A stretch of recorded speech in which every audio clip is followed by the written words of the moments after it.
Brilliance Audio presents the unabridged recording of The Meridian, Ascent by Richard Phillips, performed by MacLeod Andrews.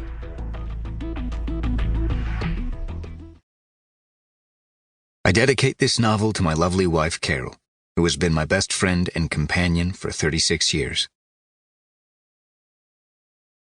Chapter 1. Friendship Cavern, North Korea. 5th of January.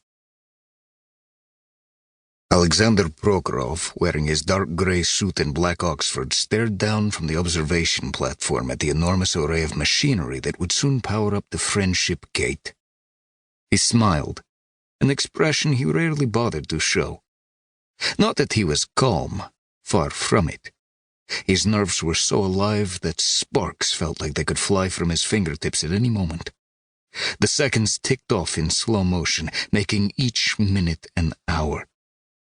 In a way, the power surge that had thrown this gateway project behind schedule all those months ago had been fortuitous.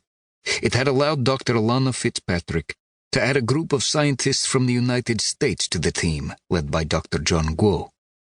Together they had come up with enhancements to the original design of the gateway that had been constructed in these man-made tunnels and cavernous rooms far beneath the frozen North Korean countryside. His thoughts shifted to the Smythe attack that had destroyed the sister gateway northeast of Frankfurt. It had been a costly but necessary sacrifice. The reason that Prokhorov and the leadership of the United Federation of Nation-States had made that project so visible to the public. And as he had intended, the Frankfurt Gate had focused the Smythes and the rest of the world's attention far away from this secret facility. He turned to look at the inverted horseshoe within which the wormhole would form. This would mark the second time that the device was triggered. Last week's activation had been a brief one, just long enough to broadcast a message containing the gateway's synchronization codes and the accompanying stasis field modulation codes. Together these would provide the Kasari the means to link their own gateway to this one, locking down the far end of the wormhole and allowing Prokhorov's delegation to welcome their alien would-be benefactors to Earth. A warning sound blared, followed by Dr. Guo's amplified voice. 60 seconds until stasis field generator power ramp. The cavern lighting shifted from white to amber, and Prokhorov felt his hands grip the elevated platform's steel railing. All this planning was finally about to yield fruit. This world was tearing itself apart, despite the efforts of the UFNS.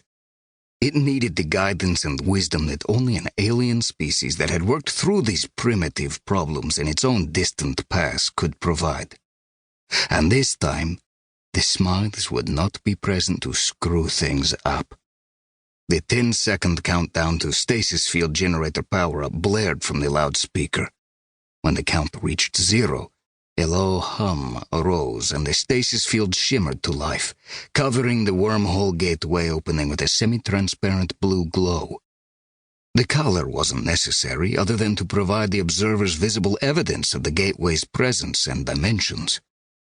Unlike the original Stephenson Gateway, this portal needed only a single stasis field to protect those inside the cavern from the vacuum on the far side once the gateway activated.